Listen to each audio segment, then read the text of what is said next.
It's the same facts that it was this week. Yes, the answer you gave me, Congressman, was not true. No, it's not. My question is. Last question. Thank you. My question is, given that these big ticket donors who donated $100,000 to protect the House, more than $100,000 to protect the House, will your team audit what happened and given the different answers and make that audit available to the American people? That we gave the money away? It already shows that it does. What happened, how many times you met him, what the nature of what happened. Because you said, I guess I met him one time. Can you look into it and just release the findings of whatever you look into, whatever you find? Okay, let me release everything I know and everything I find. About Mr. Parnas, a central figure in the impeachment investigation. Okay, you done with your question? Yes. All right, let me be very clear to you. It's the exact same answer you've had every other week that you've ever asked me. I do not know the man. He came to a fundraiser and he provided me money. I learned from the media that he provided money to a fund. A learning of that information, we gave that to charity. I think that'll answer the same question, and if you come back next week, you'll get the same answer. I'll have a nice week. Thank you, Congressman.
Trade. Is there enough payoff yet to make good on a campaign promise?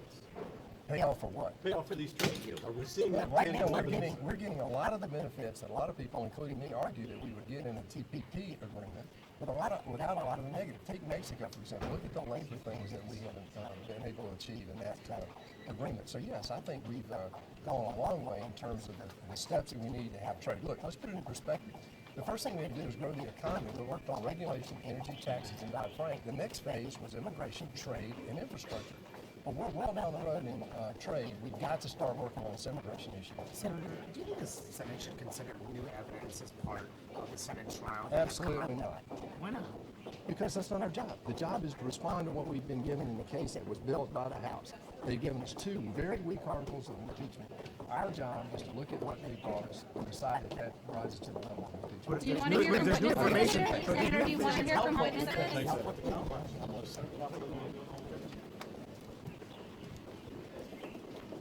New evidence has come out since the House impeachment inquiry as you consider the Senate trial. What I think we got to do is stick to the rules, stick to the plan, and see what both prosecutors and defense bring to us in the first few days, and then let that inform what we do next. That includes not only witnesses but additional evidence if they have any. What about the Parnas information showing this a deeper effort to get rid of the House to clean the House? Well, again, I think we'll wait until we get through phase one and determine that. Or if a motion's made in the middle of it, there's something compelling, there's a motion made in the middle of it, then we can deal with it at that time. And so I'm not going to prejudge any of those things. Now that we're into this phase, I think it's time to carry out phase one and see where that leads. Would you want to hear from someone like Rudy Giuliani? Well, at this point, I just want to hear from the House managers and the President's defense team. You know, while we know a lot, you know, none of us watched every minute, I don't think, anyway, of the House proceedings, nor have read every detailed testimony. So I think that's the important thing for us. I think for senators, the important thing is that when we get this ball rolling is to pay close attention to the cases from both sides, and then, you know, make our determination after that, what next, if anything. What about Hunter Biden or the whistleblower? Do you think that you guys should subpoena them in this trial? Once again, I want to be informed by the case that's brought by the prosecutors, the House managers, and listen to the defense, and then determine whether or not we need any further evidence or more witnesses. And I would say this about that is, if I had a decision to make right now, I don't want to hear from any witnesses, but I know this much, that if we get to the point where we start hearing from witnesses, you know, I mean, I don't expect that we're only going to hear from witnesses from one side. I think that you will see from the Senate a very fair process that will, you know, that will give both sides equal and ample opportunity to make their case. How do you think it would be for some senators not to take some of this information into consideration on both sides of the aisle that maybe won't be presented because they weren't interviewed or deposed or anything like that, but then everybody, you guys all read, you all read the newspapers and watch the television? Well, that you do raise an issue that's not clear to everybody, and that is that while this looks a lot like a trial, the presumption of innocence, the fact of jurors that would be thrown out in any courtroom on both sides, it's impossible to separate some of the politics of all that. But one thing about senators, I mean, you know, you choose to seek these positions because you're curious. I would hope that senators' curiosity be in, you know, peak form over the course of the next week or two. I know mine is, and then again, let what we learn inform what we do next. Are you open to the House, I'm sorry for the answer. No, that's okay. Are you open to the House bringing forth new evidence, or do you want the Senate to only consider what's already been discussed? I want the Senate to consider in order, first, the cases brought by both the House managers and the defense team of the president, and then let that inform what we'd want next, if anything. Do you think it's okay for any president to pressure a foreign government to influence our elections? Well, there's no, so far, I don't know that that's happened. In fact, for the most part. I'm not talking about Trump, just in general. In general? Yeah. I don't think that presidents or anyone else ought to encourage foreign governments or pressure foreign governments, whatever pressure you might be able to leverage. If you're not a president, I suppose you'd have a lot less. But that's not. We have some corporations that are pretty big too. I don't think that you should. I don't think that you should leverage your position to get foreign governments to influence an election. I do think, however, you have not just the opportunity but the responsibility to look into and investigate corruption that might have influenced the last election. But do you think the president should even ask President Zelensky to investigate Joe Biden? Well, Joe Biden doesn't get out of jail card free just because he might be the Democratic nominee for president. He served as the vice president of the United States, and if there's evidence that he abused that, then somebody ought to be looking into it. You think it's okay for him to ask you questions? In China, too. It's like China's Well, you all, again, when the president says out loud, you know, something like he said regarding China, I think you have to put it all into context. If he wanted to ask China to pressure, he could call President Xi Jinping, and that obviously didn't happen. So I think we have to be a little bit realistic about what we're talking about.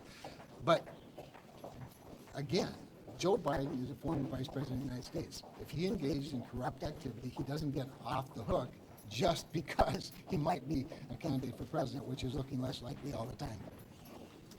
Love Harness was on national television last night and claimed that the president was aware of everything. Aren't you slightly curious? Don't you know more about what he might happen?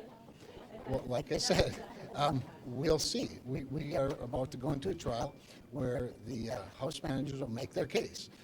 Imagine that they're not going to hold anything back, and we'll listen to it all. I'll listen to it all. I'm very curious. And then I'll listen to the president's defense because I'm very curious about that too, because we've heard a lot less about that. So at that point, then I, like my 99 colleagues, will, be informed by that and decide what to do next. Appreciate it.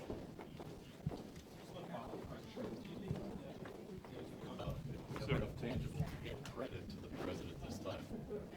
Well, I oppose the trade deal for several reasons. First of all, it didn't do enough on the drug company restrictions. In fact, it's still a giveaway to pharma, but it gives Mexico pharmaceutical companies an advantage over Americans. So that's not helpful. I don't think the protections are strong enough in agriculture, particularly for dairy, so I'm concerned about that. And we had a huge once-in-a-lifetime opportunity to actually address global climate change, and we chose not to. And so while the agreement did make progress, it didn't make enough, and it's going to harm New York ultimately, so I voted against. I voted against it in committee. How about with China? Is the president really getting enough credit for even making any progress? All these deals, of course, but for that one as well. Well, with regard to the agreements with China, I haven't seen the text yet, and I haven't seen the substance, so I can't comment on it yet. But I do think it's important that the president try to end this trade war. The trade war has been very harmful to New York producers, very harmful to producers all across the country. When I was running for president, I heard from Iowa farmers who export ethanol and corn and pork and soybeans, and China was their number one market, and they were really struggling because of this trade war. So trade wars are very harmful. You do need to hold China accountable, and so I will look eagerly at President Trump's suggested compromise to see if it's worth my support. What do you make of your Democratic colleagues, Warren and Sanders, calling each other liars on the debate stage? Do you think that's healthy for the Democratic Party? So my view is, of course a woman could win the presidency. Hillary Clinton won the general election vote by 3 million votes. And I feel that Nancy Pelosi pretty much eats President Trump's lunch every day. Okay, we'll go in. Talk to you later. Thank you. Can I ask you, where do you stand on whether what we've learned in the last 24 hours from Lev Parnas should be considered by the Senate as part of the evidence in this trial? Where I stand on that is whatever the prosecutors say about it.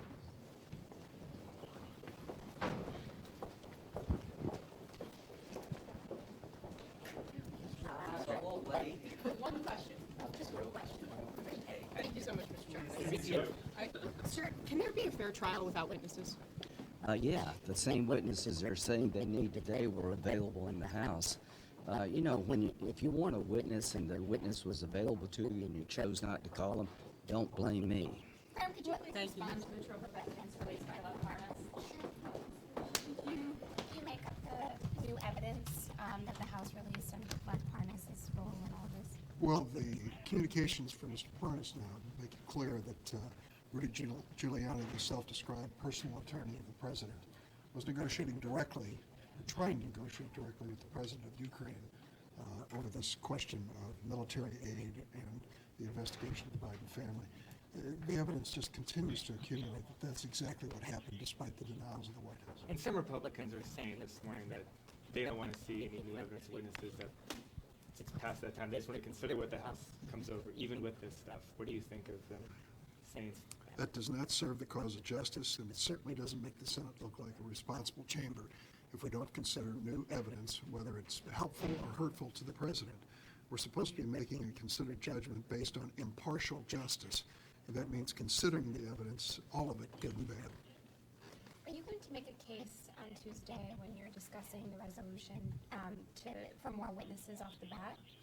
I'm going to leave that to Senator Schumer, the timing of it. There's no question that we will raise this issue for the senators as members of the impeachment jury, however described, to be on the record as to whether or not they think additional witnesses should be allowed. The fact that the Senator Schumer made on the floor this morning is that in every impeachment trial we have had witnesses, every one of them. And for Senator McConnell to say this is going to be another Merrick Garland moment, we will ignore the tradition and history of the Senate and deny witnesses will be pretty obvious to the American people. Thank you.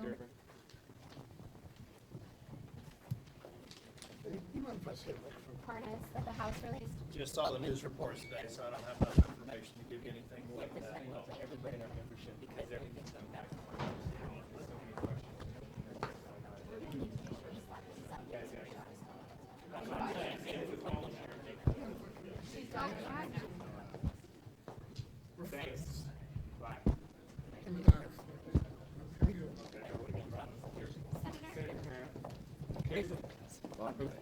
The GAO said that withholding the Ukraine aid violated the law with I haven't looked at it. I don't know why it would. I mean, if they got the money on September 11th, so I don't know why that interim period of time would be a violation of law. I'll look at it and get back with you. The House What about released the a new ton evidence of new about the evidence. harness? The House released a bunch of new evidence. Do you think that that should be considered Yeah, as part I of the haven't Senate looked at trial? it. To me, the source of the evidence is at best questionable. They made the case in the House. They had a chance to call the witnesses they're requesting today. They chose not to because they were in such a rush to do it. Executive privilege applies to these witnesses. I will not violate it. I'm ready for this trial to end. And all the evidence I've seen is a bunch of notes that have nothing to do with the facts as far as I'm concerned, and the people in question are sketchy at best. So Why would I'm you ready to not move want on. to hear from the harness? The Republican side can cross-examine them. See anything like this. Thank you. What did you say? Yeah.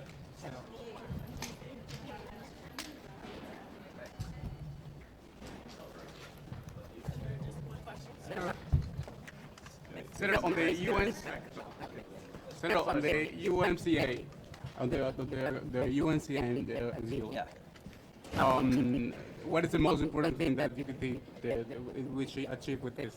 I think we modernized the USMCA in terms of intellectual property, drugs, making sure that we can car content, that the American worker gets the benefit there. But our friends in Mexico and Canada, we all have rules to protect our intellectual property. It allows North America to be one of the most progressive free trade zones in the world. And to our friends in Mexico and Canada, thank you for working with President Trump. I think we'll get a strong bipartisan vote today, and our economy will be stronger going forward because of this new trade agreement. What do you think of the GAO report? I haven't read it, but all I can say is that the Department of Defense told me early on they were worried about the new administration of the Ukraine.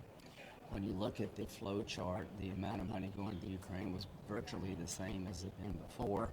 The reason the aid was turned back on is because I was going to vote with Senator Durbin on September the 11th to insist it be turned back on. So at the end of the day, it hasn't changed my view of whether or not this is an impeachable offense.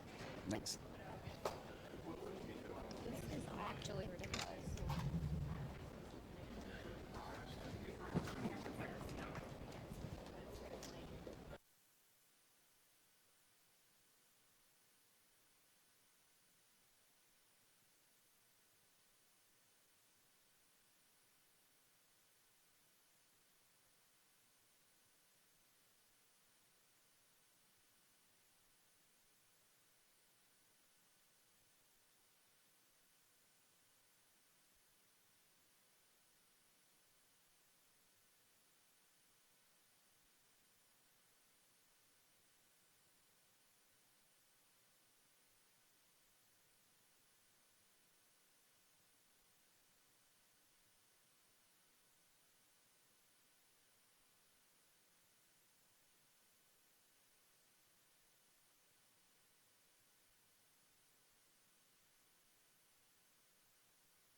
to the Senate, which is essentially the first step in the Senate trial for President Trump.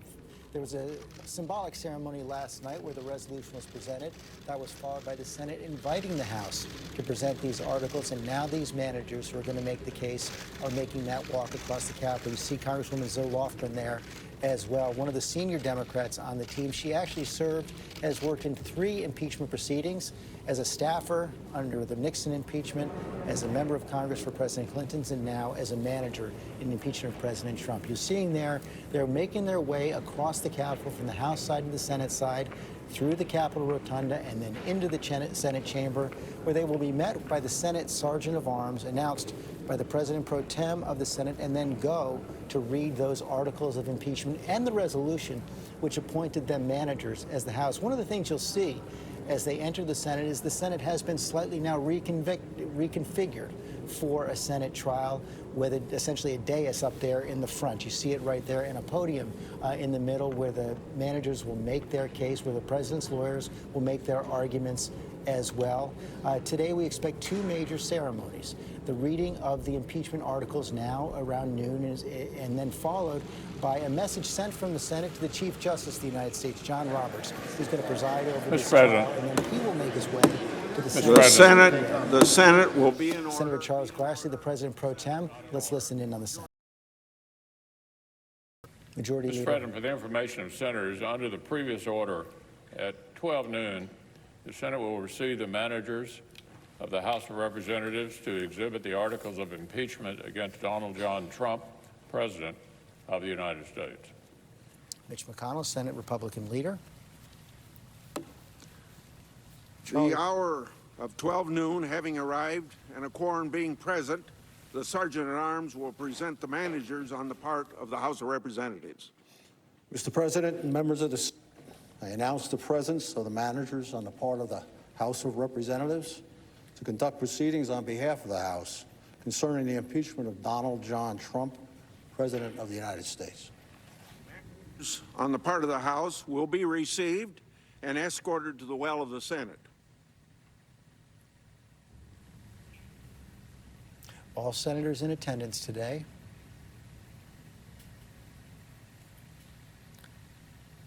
For the bulk of this trial, they will remain silent. It is the House managers and the president's lawyers who will be doing the arguing.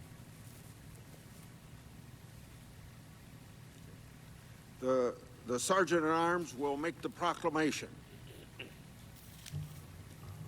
Hear ye, hear ye, hear ye. All persons are commanded to keep silent on pain of imprisonment while the House of Representatives is exhibiting to the Senate of the United States articles of impeachment against Donald John Trump, President of the United States. That proclamation will be read every day of the Senate trial. The managers on the part of the House will now proceed.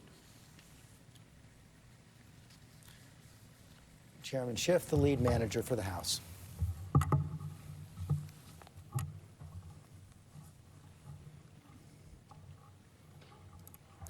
Mr. President, the managers on the part of the House of Representatives are present and ready to present the articles of impeachment which have been preferred by the House of Representatives against Donald John Trump, President of the United States. The House adopted the following resolution, which, with the permission of the Senate, I will read. House Resolution 798, appointing and authorizing managers for the impeachment trial of Donald John Trump, President of the United States.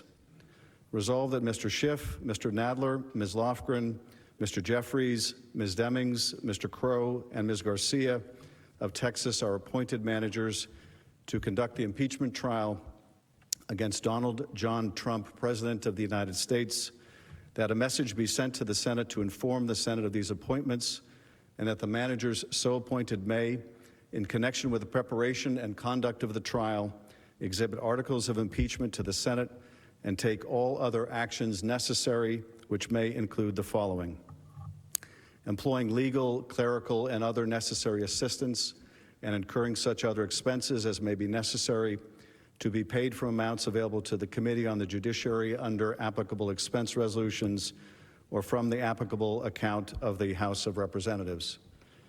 Number 2, sending for persons and papers and filing with the Secretary of the Senate on the part of the House of Representatives any pleadings in conjunction with or subsequent to the exhibition of the articles of impeachment that the managers may consider necessary. With the permission of the Senate, I will now read the articles of impeachment, House Resolution 755.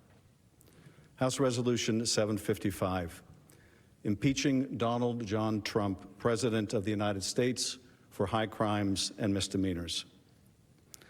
Resolved that Donald J. Trump, President of the United States, is impeached for high crimes and misdemeanors, and that the following articles of impeachment be exhibited to the United States Senate. Articles of impeachment exhibited by the House of Representatives of the United States of America in the name of itself and of the people of the United States of America against Donald John Trump, President of the United States of America, in maintenance and support of its impeachment against him for high crimes and misdemeanors. Article 1, abuse of power.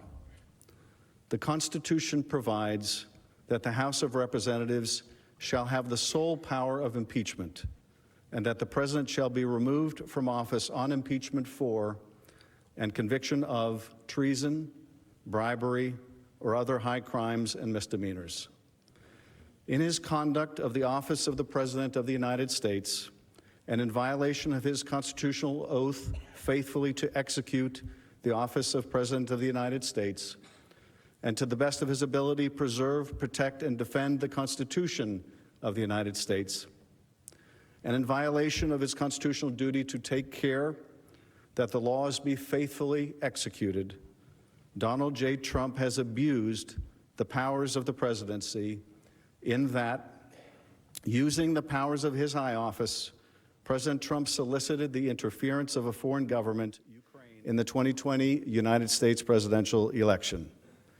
He did so through a scheme or course of conduct that included soliciting the government of Ukraine to publicly announce investigations that would benefit his reelection, harm the election prospects of a political opponent, and influence the 2020 United States presidential election to his advantage.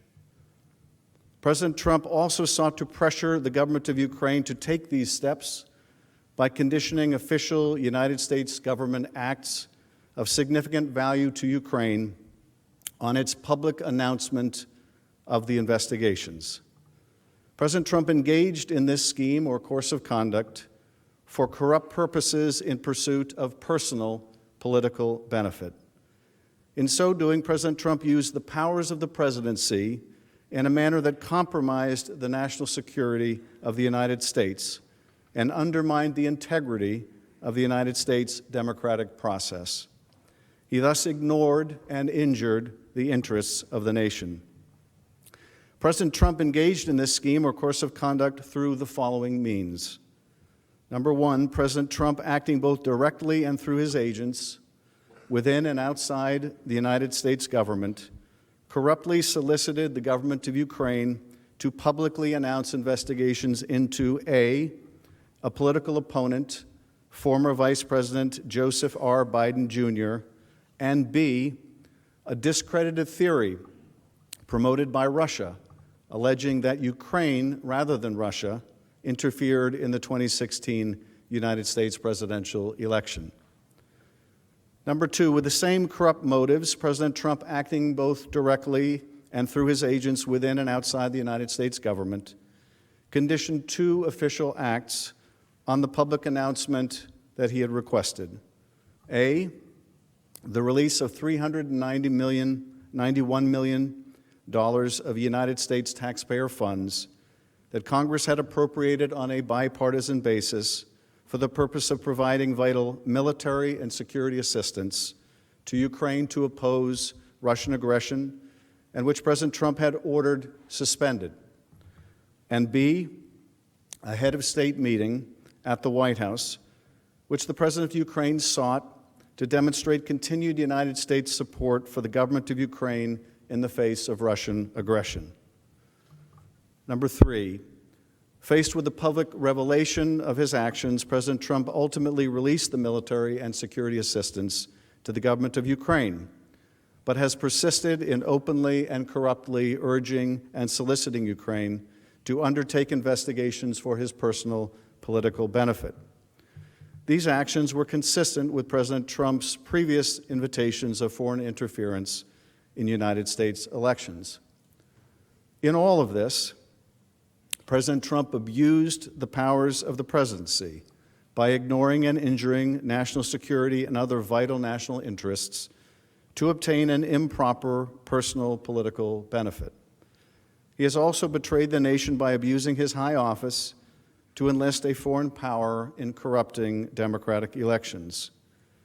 Wherefore, President Trump, by such conduct, has demonstrated that he will remain a threat to national security and the Constitution if allowed to remain in office, and has acted in a manner grossly incompatible with self-governance and the rule of law. President Trump thus warrants impeachment and trial, removal from office, and disqualification to hold and enjoy any office of honor, trust, or profit under the United States. Article 2, Obstruction of Congress. The Constitution provides that the House of Representatives shall have the sole power of impeachment, and that the President shall be removed from office on impeachment for and conviction of treason, bribery, or other high crimes and misdemeanors.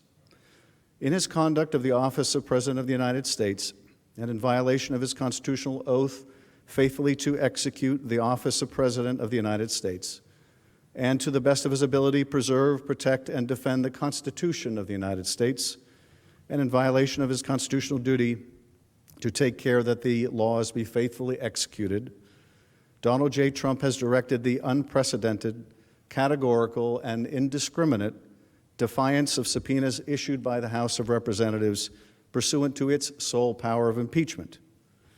President Trump has abused the power of the presidency in a manner offensive to and subversive of the Constitution, in that the House of Representatives has engaged in an impeachment inquiry focused on President Trump's corrupt solicitation of the government of Ukraine to interfere in the 2020 United States presidential election. As part of this impeachment inquiry, the committees undertaking the investigation served subpoenas seeking documents and testimony deemed vital to the inquiry from various executive branch agencies and offices and current and former officials. In response, without lawful cause or excuse, President Trump directed executive branch agencies, offices, and officials not to comply with those subpoenas. President Trump thus interposed the powers of the presidency against the lawful subpoenas of the House of Representatives and assumed to himself functions and judgments necessary to exercise the sole power of impeachment vested by the Constitution in the House of Representatives. President Trump abused the powers of his high office through the following means. Number one, directing the White House to defy a lawful subpoena by withholding the production of documents sought therein by the committees. Number two, directing other executive branch agencies and offices to defy lawful subpoenas and withhold the production of documents and records from the committees, in response to which the Department of State, the Office of Management and Budget, Department of Energy, and Department of Defense refused to produce a single document or record. Directing current and former, number three, directing current and former executive branch officials not to cooperate with the committees, in response to which 9 administration officials defied subpoenas for testimony, namely John Michael Mick Mulvaney, Robert B. Blair, John A. Eisenberg, Michael Ellis, Preston Wells Griffith, Russell T. Vaught, Michael Duffy, Brian McCormick, and T. Ulrich Breckbull. These actions were consistent with President Trump's previous efforts to undermine United States government investigations into foreign interference in United States elections. Through these actions, President Trump sought to arrogate to himself the right to determine the propriety, scope, and nature of the impeachment inquiry into his own conduct, as well as the unilateral prerogative to deny any and all information to the House of Representatives in the exercise of its sole power of impeachment. In the history of the Republic, no president has ever ordered the complete defiance of an impeachment inquiry or sought to obstruct and impede so comprehensively the ability of the House of Representatives to investigate high crimes and misdemeanors. This abuse of office served to cover up the president's own repeated misconduct and to seize and control the power of impeachment, and thus to nullify a vital constitutional safeguard vested solely in the House of Representatives. In all of this, President Trump acted in a manner contrary to his trust as president and subversive of constitutional government, to the great prejudice of the cause of law and justice, and to the manifest injury of the people of the United States. Wherefore, President Trump, by such conduct, has demonstrated that he will remain a threat to the Constitution if allowed to remain in office, and has acted in a manner grossly incompatible with self-governance and the rule of law. President Trump thus warrants impeachment and trial, removal from office, and disqualification to hold and enjoy any office of honor, trust, or profit under the United States. Mr. President, that completes the exhibition of the articles of impeachment against Donald John Trump, President of the United States. The managers request that the Senate take order for the trial. The managers now request leave to withdraw. Thank you, Mr. Schiff. The Senate will duly notify the House of Representatives when it is ready to proceed to trial.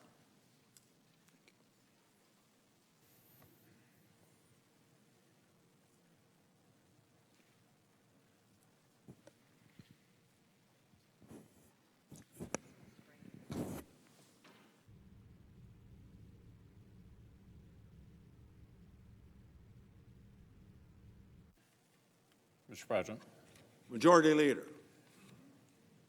For the information of senators, pursuant to yesterday's order, at 2 o'clock today, the Senate will proceed to the consideration of the articles of impeachment.